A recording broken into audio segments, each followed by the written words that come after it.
Radikalisme dalam beragama itu sebenarnya muncul ketika seseorang atau kelompok memahami ajaran agama secara sempit, kaku, dan hitam putih. Mereka biasanya melihat dunia hanya dari sudut pandang saja, yaitu versi mereka. Jadi, kalau ada orang atau kelompok lain yang punya cara ibadah, pemahaman, atau pendapat berbeda, langsung dianggap salah, sesat, bahkan musuh. Cara pandangan seperti ini muncul karena mereka terlalu memegang teks agama secara literal tanpa melihat konteks sejarah, sosial, dan nilai kemanusiaan yang dibawa agama itu sendiri. Dapat mengakibatkan bahwa ajaran yang sebenarnya damai bisa berubah menjadi pembenaran untuk sikap keras, diskriminatif, atau bahkan tindakan kekerasan. Radikalisme biasanya tumbuh dari beberapa faktor, yaitu faktor pemahaman agama yang dangkal, misalnya hanya belajar dari potongan ayat tanpa bimbingan guru yang benar. Ada juga faktor lingkungan sosial, yaitu ekonomi yang sulit, pergaulan yang tertutup, atau perasaan tidak dihargai yang bisa membuat seorang mudah terpengaruh oleh ajakan kelompok yang ekstrim.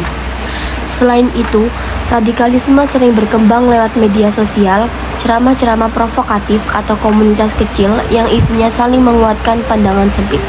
Lama-lama, orang yang terpapar mulai percaya bahwa kekerasan atau pemaksaan itu diperbolehkan demi membela agama. Ciri-ciri sendiri dari radikalisme beragama mudah dikenali, seperti mereka suka mengklaim diri paling benar, menolak dialog, dan keras terhadap perbedaan pandangan. Mereka juga sering memaksa orang lain mengikuti cara mereka, bahkan kalau perlu dengan tekanan atau ancaman. Cara berpikirnya pun tidak mau menerima realitas sosial yang beragam. Sesuai hal dinilai dan perspektif, boleh atau haram, kami atau mereka, tidak ada ruang tengahnya. Dalam kondisi tertentu, paham seperti ini bisa berkembang menjadi ekstremisme, yaitu ketika keyakinan keras itu berubah menjadi tindakan yang agresif dan mengarah pada kekerasan. Jadi, secara sederhana, radikalisme dalam beragama bukan soal semangat beragama yang tinggi, tapi soal cara berpikir yang sempit dan intoleran. Akar masalahnya bukan hanya religius, tapi juga psikologi, sosial, dan lingkungan. Untuk mencegahnya, orang perlu belajar agama dengan lebih menyeluruh, membuka diri pada diskusi, memahami perbedaan sebagai bagian dari kehidupan, dan punya lingkungan yang sehat dan suportif. Dengan begitu, agama bisa kembali pada tujuan dasarnya, membawa kedamaian dan kebaikan, bukan permusuhan. Sekian, terima kasih.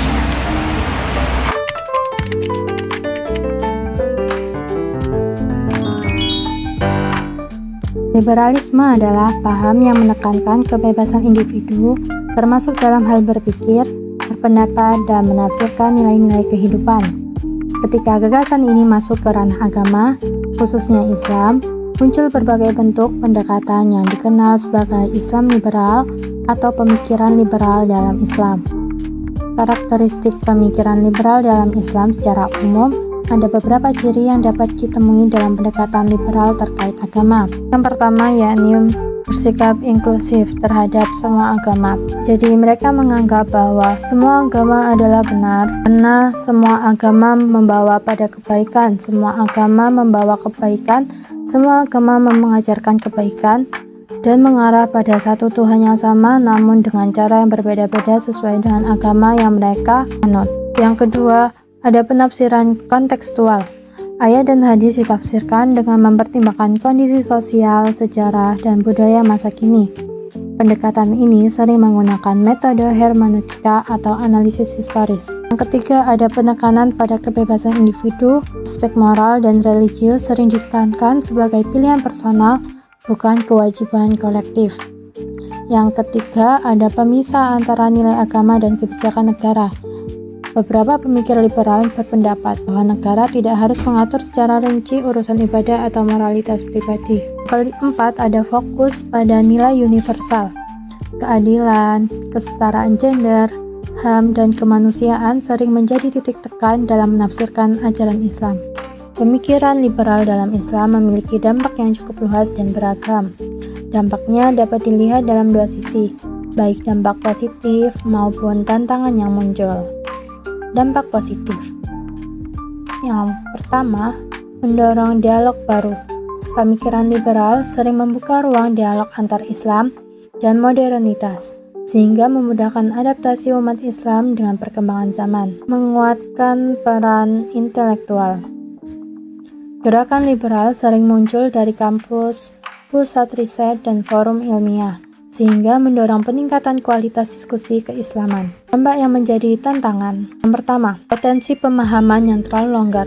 Jika kebebasan ditafsirkan tanpa batas, ada resiko melemahkan komitmen terhadap praktik ibadah dan hukum syariat yang telah disepakati dalam tradisi keilmuan Islam. Yang kedua, ada resiko sekularilisasi berlebih. Beberapa pemikiran liberal mendorong pemisah agama dari wilayah sosial politik secara total, yang dapat menggeser peran moral agama dalam kehidupan. Contoh penafsiran liberal yakni ketika kaum LGBT menafsirkan bahwa kaum Sodom diazab oleh Allah karena mereka melakukan kekerasan seksual, bukan karena kesalahan orientasi seksual mereka.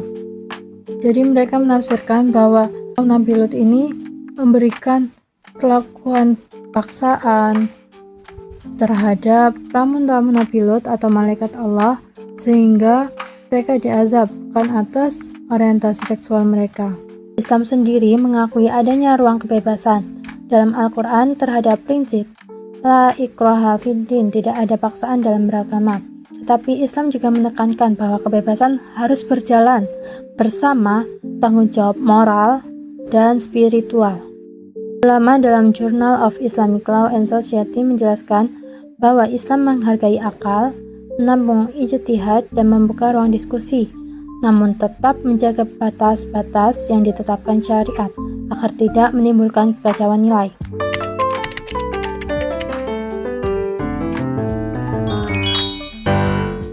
Jadi, untuk pengertian moderasi beragama adalah cara beragama yang seimbang, nggak terlalu ekstrem ke kanan dan nggak terlalu ekstrem ke kiri. Intinya, setiap orang tetap berpegang teguh pada ajaran agamanya tanpa memaksakan dan tanpa kekerasan. Untuk karakteristik moderasi beragama, ada beberapa ciri utamanya, yaitu yang pertama ada komitmen kebangsaan, menghargai NKRI, Pancasila, Undang-Undang Dasar 1945, dan hidup damai dalam keberagaman. Yang kedua ada toleransi, siap menerima perbedaan, menghormati agama orang lain, dan tidak merendahkan keyakinan lain. Dan yang ketiga ada kekerasan, menolak tindakan kekerasan atas nama agama. Agama dijalankan dengan cara damai, akomodatif terhadap budaya lokal, bisa menerima budaya daerah selama tidak bertentangan dengan nilai agama. Jadi intinya moderasi beragama menekankan keseimbangan antara berpegang teguh pada ajaran dan tetap terbuka pada perbedaan. Dampak moderasi beragama. Kalau moderasi beragama diterapkan, berikut adalah beberapa dampak positif. Yang pertama, terciptanya kerukunan antar umat beragama, hidup jadi lebih tentram, gak gampang ribut karena perbedaan keyakinan. Yang kedua, ada mencegah ekstremisme dan radikalisme. Masyarakat jadi lebih bijak dan gak mudah terprovokasi. Yang ketiga, ada membuat lingkungan sosial lebih harmonis dan aman. Orang akan merasa nyaman karena tidak takut dibenci atau dihakimi. Dan yang terakhir ada memperkuat persatuan bangsa perbedaan agama. Berikut tiga contoh yang cukup dikenal. Bukan sumber ada Islam Nusantara atau yang biasa disebut NU. Gerakan pemikiran yang menekankan bahwa Islam bisa hidup harmonis dengan budaya lokal Indonesia, mengedepankan toleransi, sopan santun, dan anti kekerasan. Dan yang kedua ada Islam berkemajuan atau yang biasa disebut Muhammadiyah, pemikiran yang mengajak umat Islam untuk modern, rasional, serta fokus pada pendidikan, kesehatan, dan kemajuan sosial tanpa kekerasan. Dan yang ketiga ada gerakan dialog antar agama, program yang dilakukan untuk berbagai lembaga untuk mempertemukan pemuka agama, berdiskusi, dan membangun kerukunan, misalnya FKUP, Forum Kerukunan Umat Beragama. Jadi kesimpulan atau ringkasan dari moderasi beragama yaitu adalah cara beragama yang seimbang dan gak ekstrim, sehingga bikin hubungan antara orang jadi lebih rukun dan damai. Jadi contohnya bisa dilihat dari Islam Nusantara, Islam berkemajuan, dan berbagai dialog antar agama. Oke guys, jadi kita sebagai muslim jangan terlalu bersikap radikalisme ataupun bersikap liberalisme. Maka bersikaplah kita pertengahan dalam beragama, tidak ekstrim maupun tidak bebas. Barakallahu fiik. Terima kasih guys.